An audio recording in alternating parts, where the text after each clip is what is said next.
Hello everyone and welcome to the ScratchRunning Podcast, the official podcast of competitive browser gaming, where our motto is, don't sleep on your sub-weapon, it might be just what you need.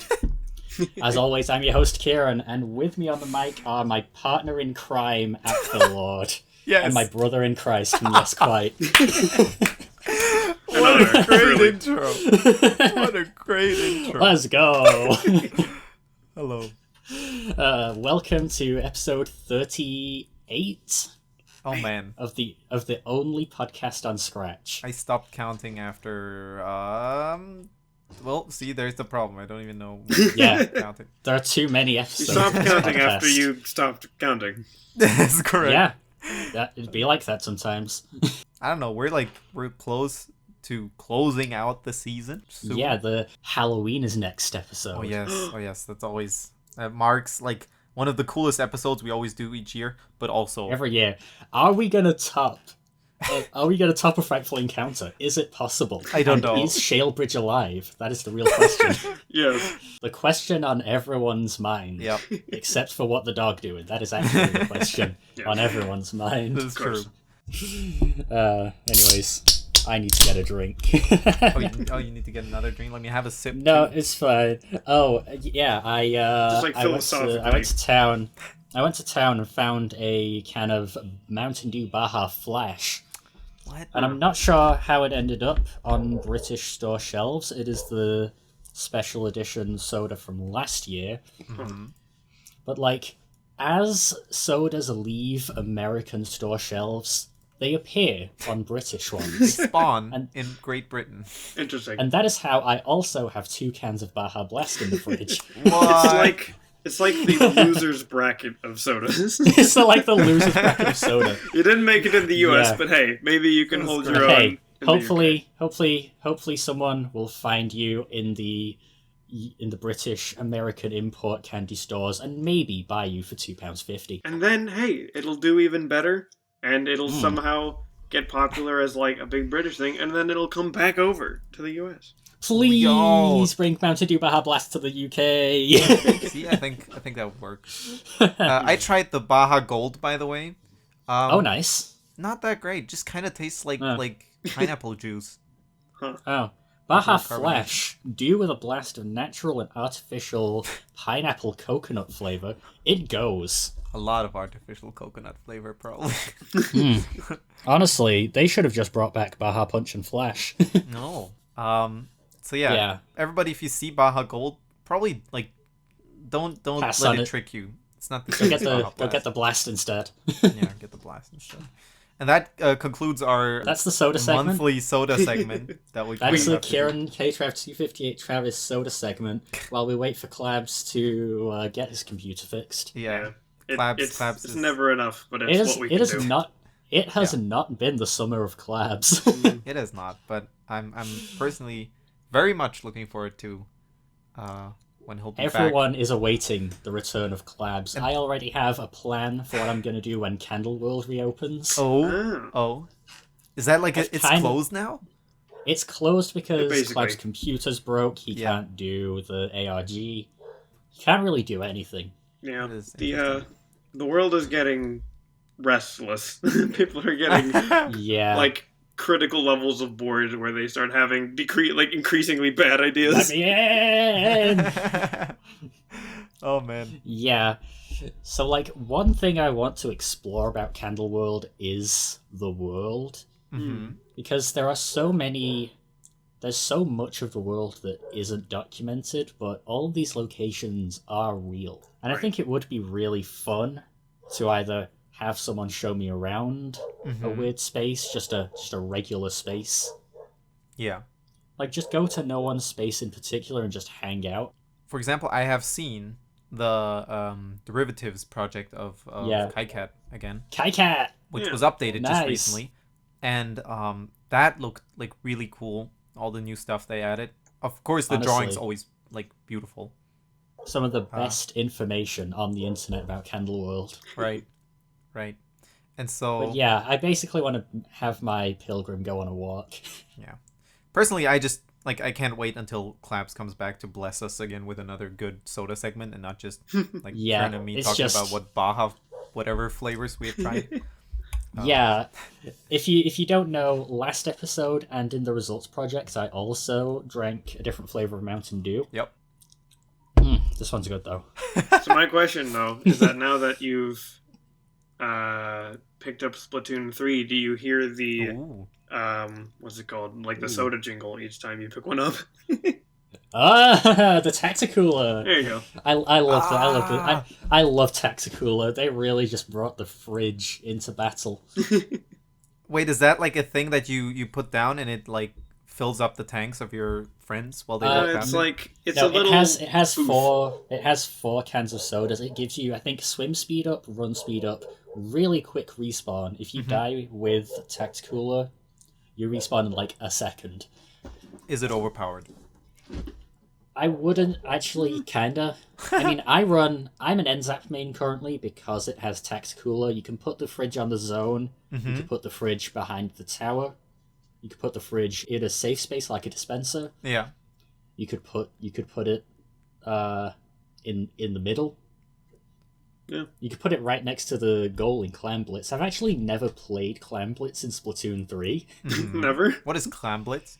Clam Blitz is the 4th ranked mode they added in Splatoon 2, where you pick up the clams, you throw them in the basket. I am actually A rank in Clam Blitz in Splatoon 2, but they unsplit the ranks, so now you have one rank across all modes. Interesting. I'm currently B rank in Splatoon 3, but that's just because the game's just come out. Yeah. There's Right. still a lot I've only- to do and learn. Yeah. So much to do, so much to see, so much Clam Blitz to avoid. Right. In the back streets. Yeah, in the back streets. Yeah, No. nobody Needed to be done. Nobody knew how to play Clam Blitz when it was first added. That's fair. It's always a fun Yeah, it's a fun part of a game when like new stuff comes out and like people and everyone immediately rushes to play it. right. Yep. But nobody knows Like how, when- so like yeah. the meta evolves over it and you watch it evolve, which kind of brings us, if I may, to a topic we were thinking about talking about today, which is gaming communities as a whole and like just having some, I don't know if we have like stories Yeah. per se, but things I don't we really associate have, with gaming communities and I don't really have stories. yeah, how they evolved and whatever. Like, I don't know, Keiron, you probably have been in the Splatoon community a lot. I was. 2018 Keiron was definitely more active in the Splatoon 2 community than I am. But that was like, wait, 2018 Splatoon 1 that just was- came out? That was when Splatoon 2 had just come out. Oh, it's 2. I okay. was Oh, man, yeah. it's been that I was long. going into group chats, trying to find people to play league battles with, trying to find people to do private battles with. I was following a bunch of artists that were drawing Inklings. Love those guys. Oh, yeah. Were, was Splatoon 2 ever, like, really competitive? Like, Yeah. Yeah. Like there is a massive competitive Splatoon community. It was biggest in Splatoon 1. So I'm still following honestly, the only Splatoon YouTuber I'll watch nowadays is that SRB2 dude. He was, probably still is, the best competitive Splatoon player. His videos are really nice on how to get good at Splatoon. yeah. It's like half clips and top frags and half like how to play game good. Yeah. And the first thing he always says is use motion controls. Oh. Yeah.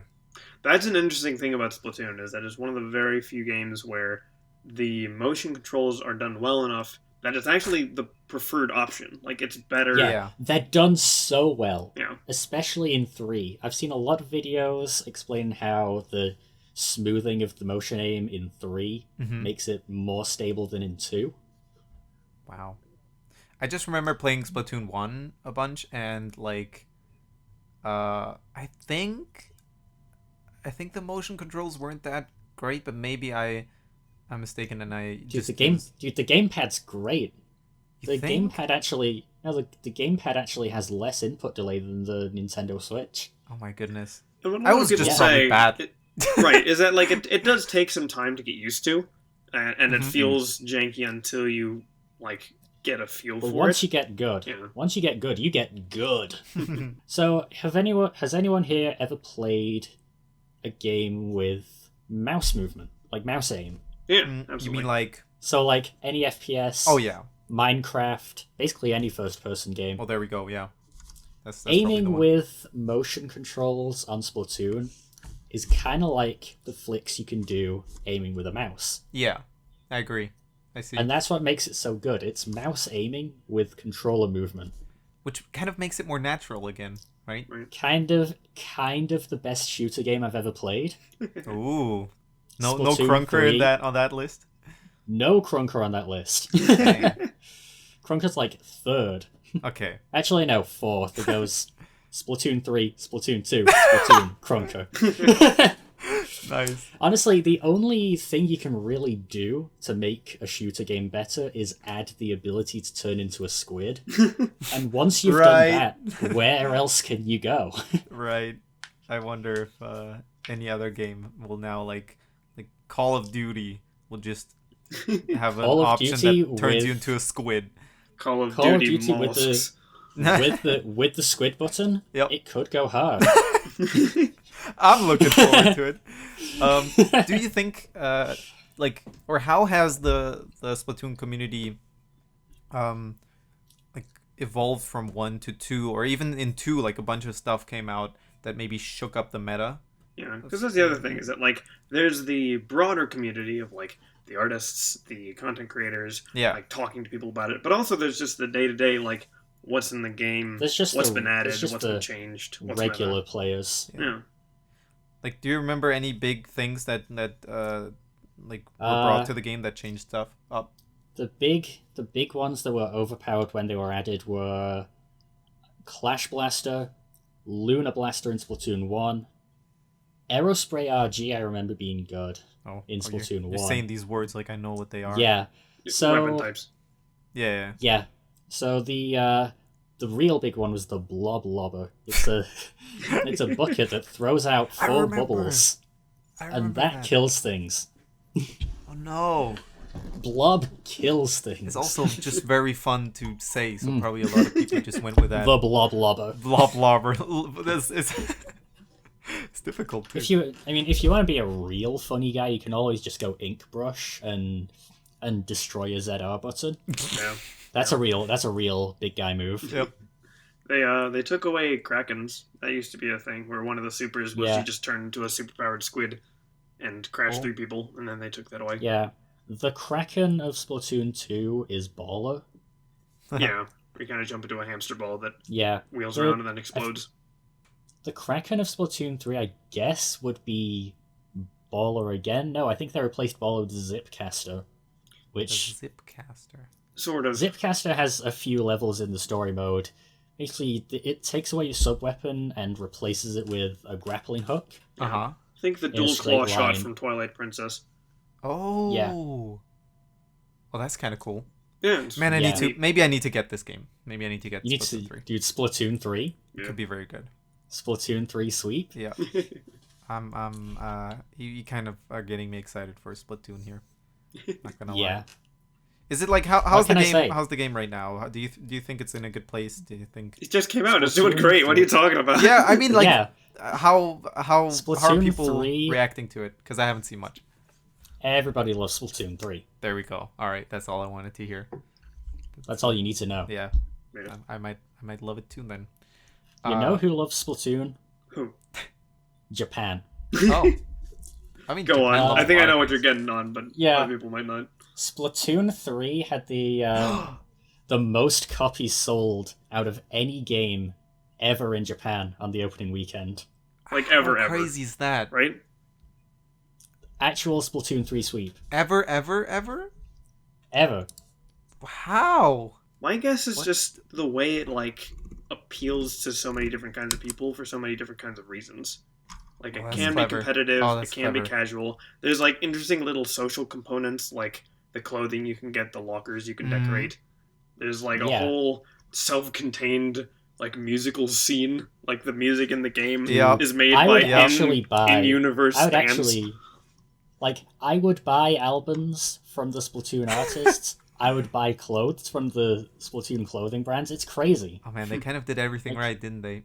Like, what a cool world. Yeah. I just want to explore more of I want to explore more of that world.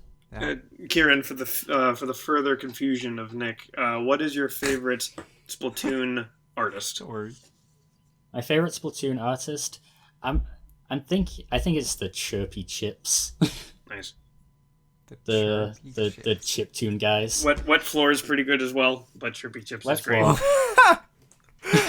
You think I'm making stuff up? That's just how I'm actually kind of liking Seaside as I listen to more Splatoon 3 music in ranked. Yeah. Oh, that's cool. Wait, the band is called Seaside, but it's spelled like C-side. I think I've recently listened to one of theirs. Like, I for some reason it was recommended to me on YouTube. Yeah. And I listened to some of it, and it was a bop. Absolutely. It was good. Yeah. Splatoon music. That is really cool. They really did a lot of things right. Of course, I'm a Squid Sisters kind of guy.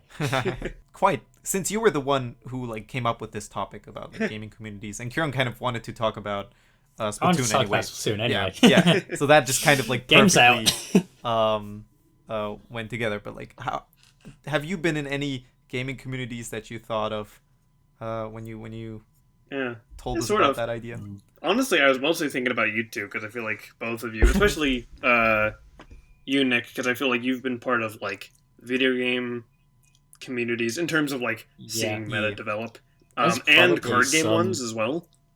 I was going to say there's probably something you can pull from Yu-Gi-Oh deck building chats. No. Yeah. So we'll get to you in a bit, but for myself, not so much, but there were a couple. So one that I think a lot of people have had to some extent or another is when I was in college, especially, we played a lot of Super Smash Brothers, a ton. Oh.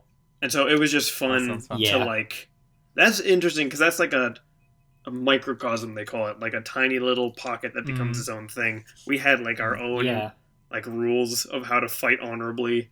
Everyone pretty much had the character they played as, and you didn't really play as someone else's character. There was a guy at my, I'm gonna say sixth form college. I was 17. There was a guy that had a Nintendo Switch, and I also had one, but I never brought it in. I just borrowed this other guy's left Joy-Con and played Smash Ultimate against him. It was kind of fun. Yeah. I agree. I recently went on a vacation with a bunch of friends, and we had the great idea to bring a Switch with Smash Bros. And just every Very evening, good idea. It was so fun. Smash Bros. Kind of has this charm to it that I just will never get old for me. Yeah, that's great. Provided everybody's on the same skill level, though, or at least roughly at the same. So there's that. And then actually in college as well, and this is more an example of, the game kind of evolved over time, was I ended up playing a lot of Paladins, if you've heard of that. Paladins, yes. Yes. Yes, not Overwatch. Yeah, the poor man's Overwatch, as I like to call it. Look, I get it. And the thing is that, it's pretty good. It's free, which is excellent. Free. It's very...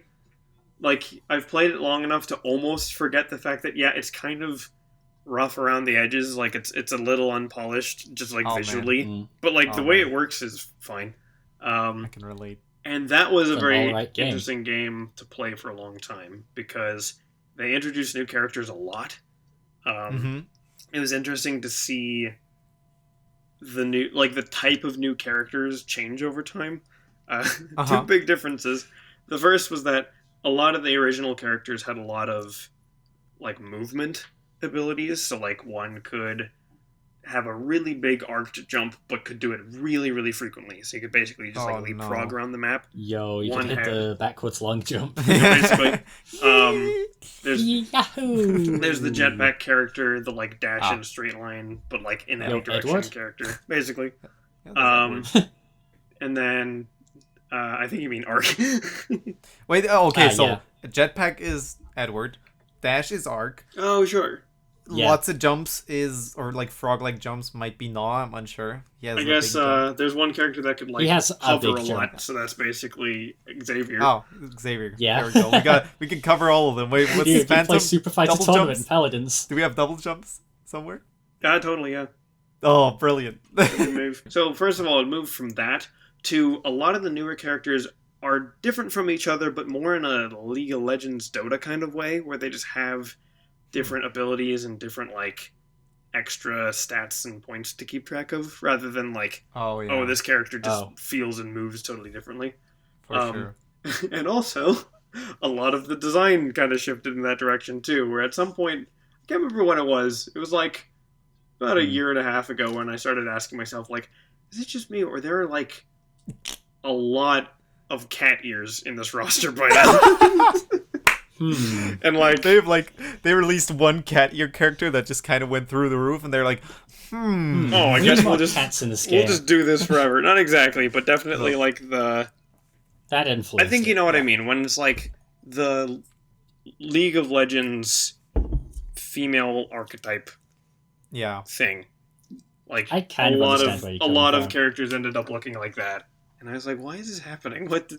Stop!" I mean, I don't know. Yeah, the answer game is is still probably fun. very simple, but that's true. And every once in a while, they still do a very interesting one. Like, there's a character they came up with called Yagurath, which is basically just like a boss monster. It's just this massive, like Wyrm, like infernal serpent thing that's like 5 times the size as any other character and like 3 times the HP pool. It's fun. Is that legal? Can you do that? Somehow it's not only legal but also like slightly underpowered. I don't know how that managed to happen. Incredible. So I guess frog jumping around was the way to go for after all. Yeah. The dynamo roller of paladins. Exactly. No, very much so, actually. That kind of ties well into the game I had in mind, which is probably like the game I played the most. It's not Yu-Gi-Oh!, believe it or not. It's another game I constantly talk about. It's freaking Awesome Knots. Awesome Knots. Awesome Knots, like, kind of, I see so much of the stuff that you just talked about, like, in there too. Not so much that I think the designs of the characters, they still stayed, like, as goofy as always with them. They probably got, like, even funnier. And, like, more diverse.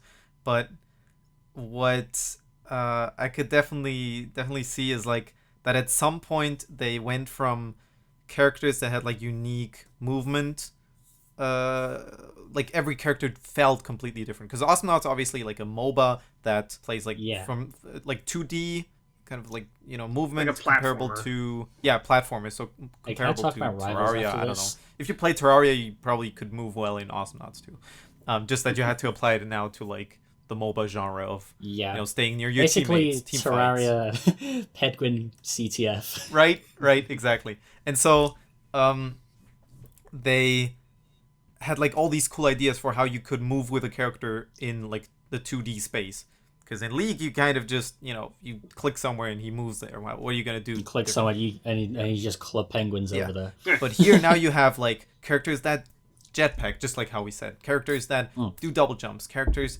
that I don't know, they can constantly float just like everywhere they like, so they can fly basically. Characters that have the flappy jump, not flappy. Wait, is it? Flappy Bird. Yeah. That kind of like movement. And then at some point, they just kind of realized that every character needs a dash to be viable, and so you just got character after character after character that either had like a dash just like built in, or you could like buy some sort of upgrade, which was also really cool. Like get an attack that's also a movement option. Yeah. All I'm thinking about right now is that all of the rivals of Ether DLC characters all have a different gimmick. Yeah. Right. Yeah. So like Rano has poison, Ori has sign, Eliana has mech. Yeah. Pum has notes. Shout out to Pum, by the way. Oh, dude, like I would say not that I don't like the character, but the worst like mechanic of all to keep track of is Shovel Knight. It's just like Shovel Knight. Like they did the same thing with what's his face in Smash. Minecraft, Steve?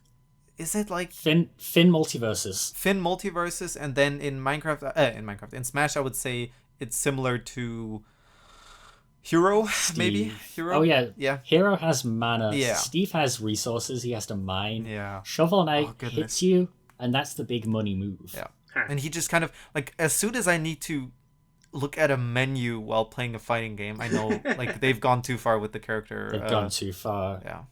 Like, I think the reason they did it in Awesomenauts, like, at some point everything just became either, like, too complicated or... In Awesomenauts, everything becomes a menu. It's understandable, because the longer you have a game and the more characters you add, the harder it is to add a character that's not similar to any of the ones that came before it. Yeah. So they kind of realized, okay, we now have these types of movement. Now we just kind of pick and choose and differentiate between those. So you have a character that, like, I guess then they maybe thought, okay, we can make this character feel more unique, or at least seem more unique by just making the art different. So, I don't know. And I guess to talk about, like, big shifting points in a game that I really... Because I've been playing that game for, like, as long as it was alive, probably. As long as it existed. Because it still exists. You can still play it. I just recently did. It was a lot of fun.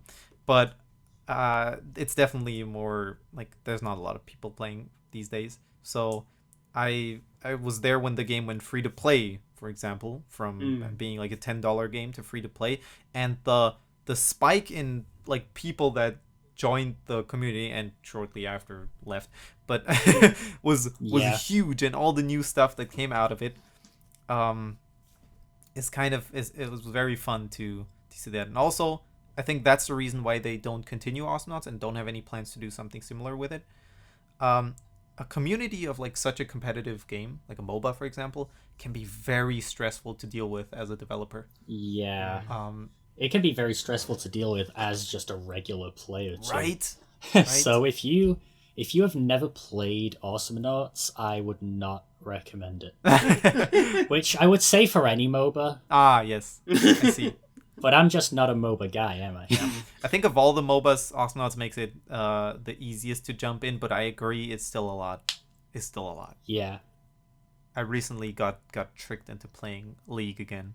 No, I didn't. I agree. No. But I just realized, like, how much I don't know about that, even though I've been, like, you know, seeing it for so long now everywhere.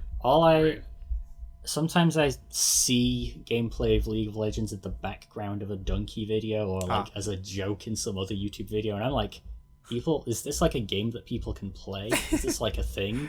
Because it just looks like I'm watching. I don't know. It must feel so, like, satisfying when you actually do get everything. I think that's, like, it's a very big hurdle. Yeah. And then once you get everything, like, if I'm watching competitive Splatoon or competitive Smash, then I'm like, yeah, I get this. Mm-hmm. Right. That's true. But if I'm watching anything else, it's like, actually, what's happening right now? Yeah. Makes it a lot less fun. And also, kind of adjacent to what you were saying, the community of a game can also make it a very different experience. So I think one downfall of League, for instance, is that just for whatever reason, it's gotten itself a really unpleasant, like, standard behavior in its player base. So, like, Paladins is an example where it was... One thing I like about it is that the player base is surprisingly decent. I did not say surprisingly good. I said surprisingly decent. But still, that makes a big difference. Online games in general. You cannot, like... Online games. Yeah. Like, one of the biggest things that happened in the community, and I love that this happened, was there was... It doesn't start great, it gets great. There was a massive rollout of, like, really bad monetization, where suddenly all the characters were really hard to get, and it took forever to get, like, the currencies you needed, yada, yada, yada, all that nonsense. Yeah. And the community decided to protest it. And the way they did it was by just making the worst quality fan art you can possibly imagine of all the characters. No. Like, MS Paint level terrible. And just posting it to, like, the company site, to the, like, community forums, everywhere. Yeah. Just this massive outpouring of, like, hey, this patch is bad. Here's the worst picture of Mom King you've ever seen in your life. Yeah, this is what your new patch looks like. Yeah. Brilliant. And it worked. Blizzard. That's amazing. I think now that you say that, there was also that exactly for Osmonauts, but I think it was less out of protest and more because it's kind of still funny. More because it's just kind of the funny. Yeah, it's both. But I remember one thing I can say about Osmonauts and the community and how they treated their community that was really cool. At some point they just kind of like started doing streams where they like actively developed characters like while they were streaming, like literally doing some programming and like some stuff were there, which actually, believe it or not, led to me like being directly responsible for some decisions they made in that game. Like there are certain like texts in that game that were inspired by me, or like that is something I posted in the chat there, which is really cool to me. That's something I could say forever now. But no, that I find it really cool when they like, for something that usually feels so unreachable, I guess, like how a game is balanced and how a game is like how a character is developed and whatever. Like they just straight up asked like the people in chat. You can tweet out Nerf Tri-Slosher all you want. They're not actually going to do it. Right. But I guess that's like part of, if the game was bigger, it probably wouldn't have worked. So I don't know. Yeah. It's really nice to get in on the ground floor of a game so that you can like see all of the stuff that happens and be there when it's not quite so big that it's just like a completely indistinguishable mass of hundreds and thousands of people. Oh yeah. That's me for Golf Blitz, a game that I really don't play anymore, but I did beta test and I used to be so active in. But then, I remember. But now whenever I play the game, it's just like, this game kind of blows. I don't want to play this game anymore. Is it still like alive a lot? Like are a lot of people? The game, Golf Blitz is chilling. Noodle Cake Games still do their end of season stream every 2 weeks. That's awesome. So like, game's still living. It's just I'm living in a different world. Yep. And I speedrun Chirpy Reverie now. I used to be that for Rocket League. Not that I was like active in the community a lot, just that I played it a lot. And I then realized like it just really has a lot to do with if you have two people to play it with. The way I liked past tense to play Golf Blitz is to just go for the funniest possible way to finish a hole. So like every round I just go for a shortcut or a trick shot. Yeah. And sometimes I would think of a way that I could have done a hole, and I just pause the game. I just pause the regular friendly matches and just pick that course, and then just farm the clip. the mini golf equivalent of those like ping pong into solo cup trick shots. Right. Yeah, exactly. Gaming communities, quite a fun thing. I think that's gonna be the question for this month. That you can check out by clicking the thing in the top left corner on Scratch. It's the new top left corner thing on the Scratch project. But for everybody on YouTube, we might put the question in the comments anyway, so you can participate. Probably. If you like. Speaking of questions, do you have the ScratchRunning Podcast Q&A box? What? Do we have some good ones this time around, Keiron? What have you dug up?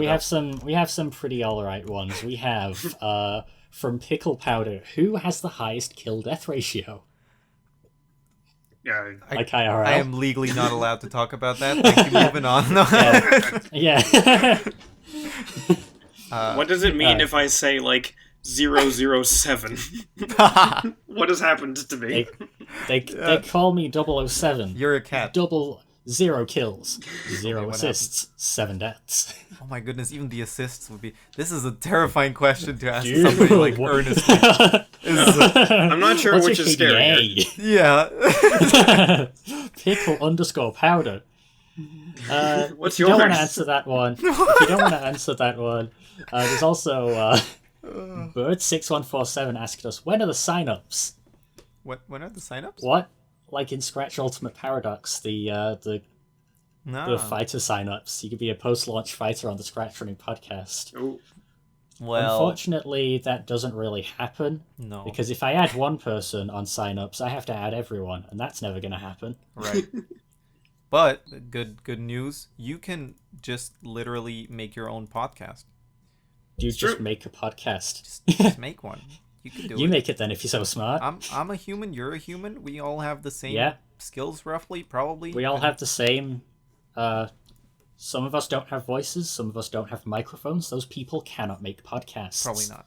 I mean, look at the text-to-speech podcast. There we go. Okay. Text-to-speech podcasts. They die on episode 1. You know who doesn't? That's right. The only podcast on Scratch. The only surviving podcast on Scratch. Yeah, we're trying hard to not be the only podcast on Scratch. We're trying to inspire people, but somehow... Right. Man, remember Block Talk? That was going to be the only other podcast on Scratch, and then it didn't. That's great. Fine, though. I miss it. Yeah. I miss Block Talk. We also got, from TealMech280, who's the best Scratcher? Just in general? Is that it? That's the question? Like in general? The best Scratcher? Yeah. I'm a Klungo 4 kind of guy. Klungo 4. Now that honestly, Klungo 4, you guys don't know this if you listen to the SRCast, and if you know us from Griff Patch or from TNT or from like that other guy, Klungo 4 was a Scratch legend. Absolute legend. Back in the day, he was the 63rd most popular guy. Yo, you guys remember Cobbled Sludge? Never heard of him. Moving on. No, you. I will not find it. I'm sorry. Me? The person listening now. Oh, But I'm listening to you right now. So it's the person reading this. Yes, the person reading this. It's you. You always had it in you. You always had it in you. As long as you don't spam emotes on the ed menu. Then you're the best Scratcher. Then you're the best Scratcher. Yes. If you for listening to us. Anyways, can I talk about a little thing I'm very happy about? Yeah, I can't imagine why you'd want to do that on a podcast of all places. Heavens. Anyway, I couldn't go for it. I couldn't either. This truly is a podcast. Recently, there has been a how would you say that? Like an influx of people modding Monster World again. After so long of people not modding Monster World again. And I've seen you star some of the remixes, and they are pretty good. Yes. So one person in like specifically I want to shout out here is Chief Justice, who has made a wonderful Monster World mod simply called Monster World version 1.2 modded. I don't know if he's working on a name. You can also leave it like that, however you want. Just like adding the most stuff I've ever seen in a mod, and still adding stuff daily and changing stuff daily. Love to see it. It's a work in progress. And it's so cool to me, even like considering that some of the stuff he's like changing and adding, I never talked about like in the documentation of the modding some of that stuff's never in the mod guide. Yeah. Speaking of things that don't have documentation on how to mod them, Uh-huh. my most recent project, Chirpy Reverie ROM Hack Demo, is just a collection of 8 custom levels that I just had to figure out how to make on my own in the popular Scratch game Chirpy Reverie. That's kind of great. And honestly, it was kind of fun learning how to do it. I might one day figure out how to properly do the hazardous collision. Maybe one day make a full-on ROM hack of the popular video game. It did feel like a ROM hack, because I booted it up myself and couldn't do anything successfully. Yeah. So I was gonna say I still have to check that out, but maybe I'll wait a little longer. Feel free to check it out. Actually, if you've already beaten a ROM hack is if you have already beaten Chirpy Reverie, my most recent project does require the advanced tech from the EX levels. But it does show you how to do them. So yeah, so good game design in that way. Yeah, and it's really not that big of a hack. It's only like, how many levels is it? 7, 8. That's still nice. Yeah. The fact that you I really only made it to figure out how all the different engines work in Reverie, because it's really not that well programmed. Aw. Don't tell Updater that. It's pretty good. It's just you gotta go all over the place to do the custom things. So what you mean is like it's not very modular. It's not very modular, no. If you could there are a lot of things that are hard-coded, so like when you first enter a level, the spawn point is slightly different to when you respawn in a level. I had to modify both of those. I had to modify the code that controls both of those things. Yes. So that they just broadcast one thing called spawn that you can just change. Did you like find bugs that were in the game through that? In places, just a few things to make my own life easier for when I do make a full mod of Reverie.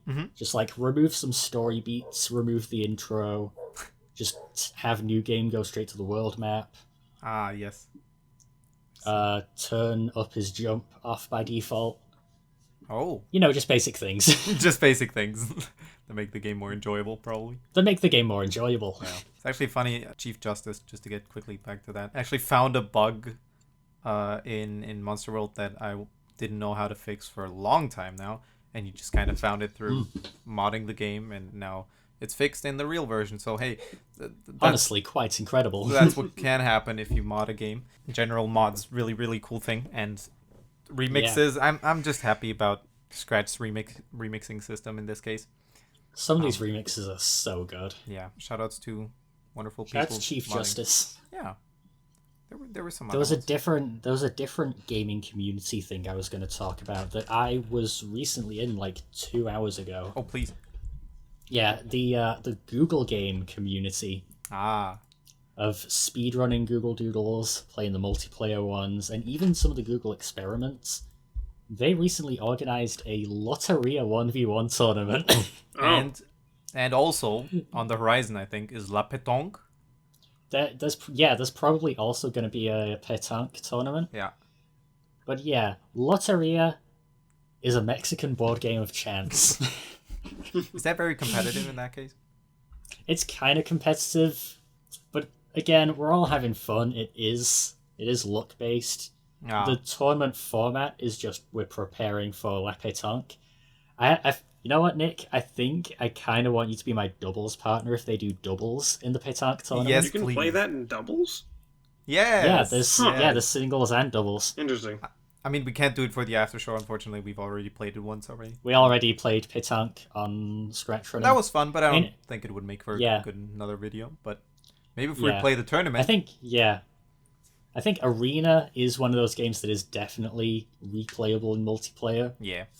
Because, like, the first Arena video was 1 a year and a few ago, and 2 was just us. But if you have time, we might be able to go on Arena. Yeah. I mean, hey, that'd be game. If you got time. Don't miss that. Patrons have already seen it. If you're not a patron, you're getting this like a day after the podcast comes out. Yeah, but in general, as we always say, like I think not many people support us to watch the after shows earlier. Probably it's just to support the channel, right? And maybe get a mug or two. Maybe get the mug. Yeah. Either way, if you're getting the Edward mug, how do I get one? Because like I own the Patreon account.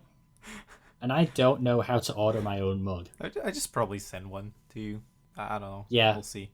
That would be funny. You did help me out with the Shkloopy My Baloopy vinyl. Shkloopy My signed Baloopy. vinyl, after all.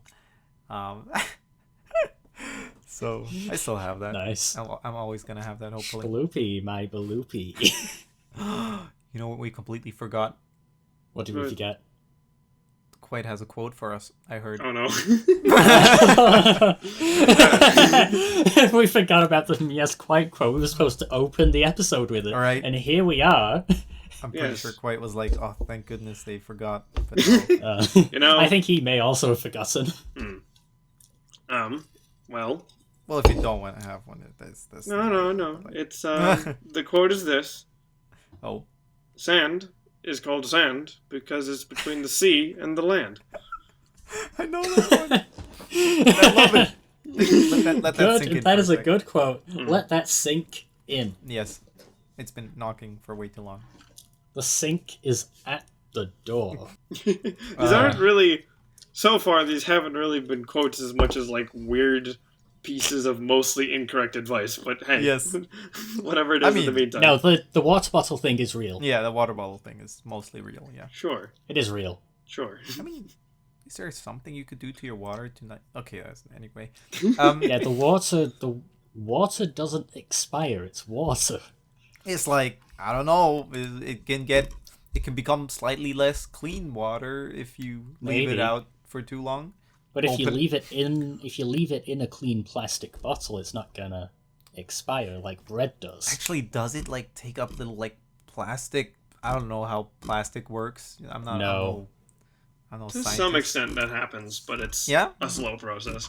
Yeah, it's probably. I really like plastic doesn't dissolve. Like microplastics are a different problem. Yeah. That have nothing to do with like just letting the water expire. Okay, but riddle me this: why does water in a plastic bottle, or sorry, why does like anything in a plastic bottle taste worse than in a like can or in a glass bottle? I know for the can, it keeps it fresh by like being sealed or whatever. Ah, well. Mm-hmm. And I say this while I finish my can of Baja Flash, which has stayed safe. Fittingly. Which has stayed safe since it dropped. Hold on, is there an expiration date on this? It doesn't matter. Except for the bottle of Baja.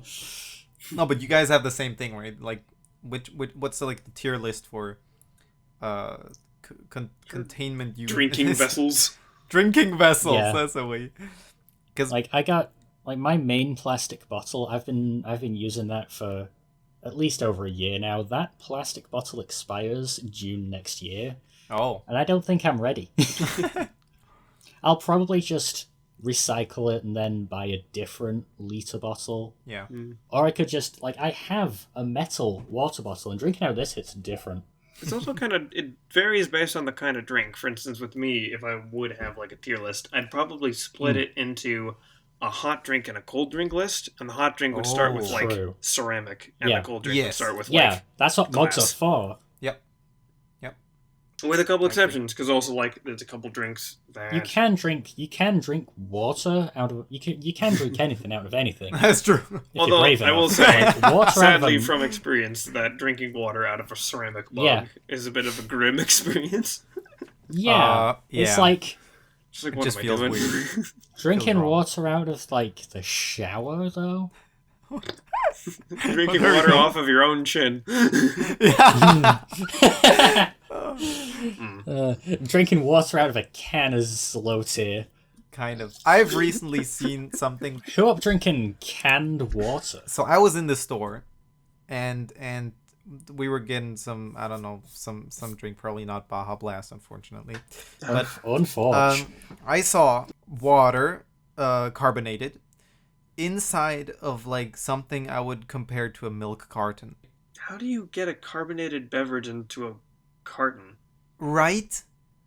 How do you carbonate it? And I'm just imagining me okay. It's gonna be flat by the time it hits the fridge. Let's say I'm silly enough. I'm silly enough to buy this and bring it home, and then I have people over, and then they say, "Oh, can I have a glass of water?"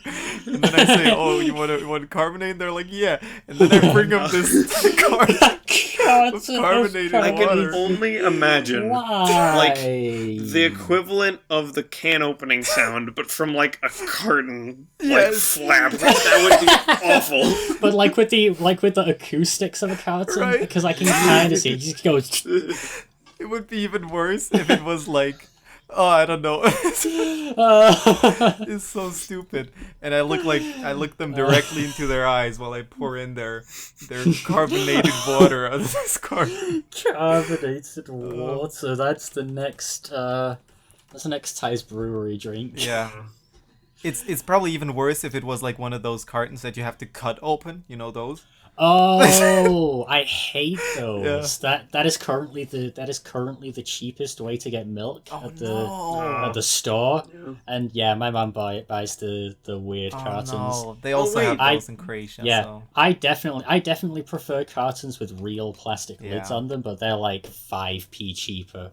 And maybe 15. It's not something you drink out of. It's something you pour out of, decant out of. But Yeah. Around here, we also have bagged water. Right. Sorry, bagged milk. We have milk inside plastic bags. That is awful. Big that just sounds like bad. a water balloon.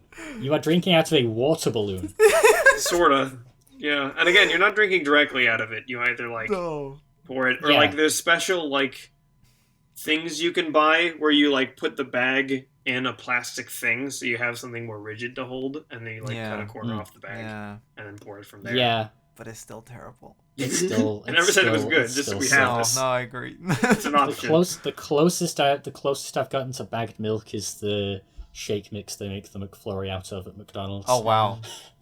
Yeah, that comes in a bag, but at least that bag has a real lid. There we go. See. Yeah. I'm happy that McDonald's in Germany did what Nintendo. I'm happy that in Germany we have evolved past bagged milk and water. We have cardboard cartons with plastic lids that you can just safely pour the milk out of.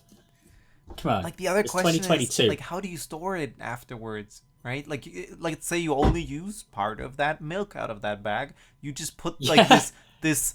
Now it's open. Open bag. The bag is open. It's in the fridge. Into your fridge. It's you have to put it against the wall so it doesn't fall off. What kind of madness milk doesn't is this? spill all over the fridge. What? It's just I'm imagining. This is a crime. The worst part is that water out of the milk carton thing kind of looked premium. It kind of looked like it was proud of it. which just baffles me. I mean, you might be. I'd have to do the research on this, but you might be saving plastic of it. That is probably yeah. It's minimal amounts of plastic. Here's a way. Let me tell you to actually save plastic. You don't frickin' buy water at the shop. You just get either a soda stream, or you get the water filter. There's the what is it called? Oh yeah, the Brita. Brita, yes, thank you. Oh, yes. get this. That's what I have. Do you guys have is tap water tap water safe to drink in your countries? It's safe to drink, but I still filter it at home. Because here I just drink the tap water raw. Yeah. There you go. Yeah, you can. Yeah, absolutely. Most places I can get away with that because I'm awesome. A lot of places it's not only safe to drink, it also tastes fine. Yeah. Yeah. It's great. Unless you're highly concerned about things like chloride in water. Yeah. I think people had and yes, it's probably time to end the episode soon. Yeah. We are spiraling very far from our original. We are spiraling very far. I'm fine with that. I can talk about cartons of water, of carbonated water all day.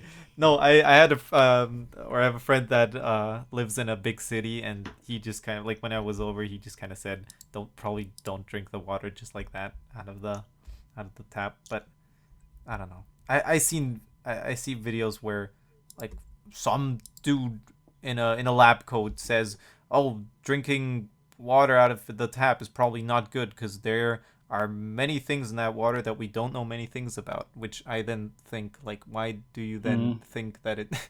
You just said you don't know many things about it. It could be safe. I don't know. Maybe. I'm unsure. That sounds like a problem that British people just don't have.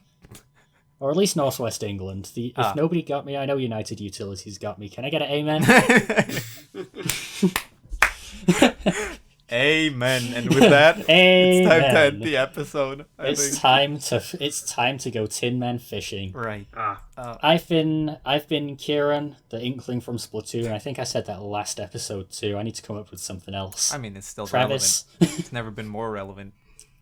Honestly, Splatoon 3 is out, and I am here for it. It's been me, Applord. I've stopped working on Taranga to support mods. Of people making the game. I'm sorry. It's all I do now. Please check out that mod if you like Monster World anyway. So true. And who's the last guy? Yes, quite. I am a recluse basically everywhere, especially... Well, don't worry about it. Yeah.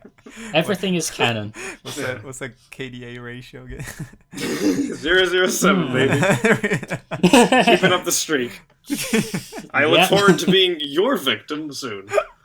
Oh no. I hope you enjoyed listening to us, and if you drink water out of a bag or like out of a carton, please tell me why. Now the paper cone of water that hits different. Let me tell you, when you get the water from the cone at the water cooler at school, that really tastes. The recording is now stopped.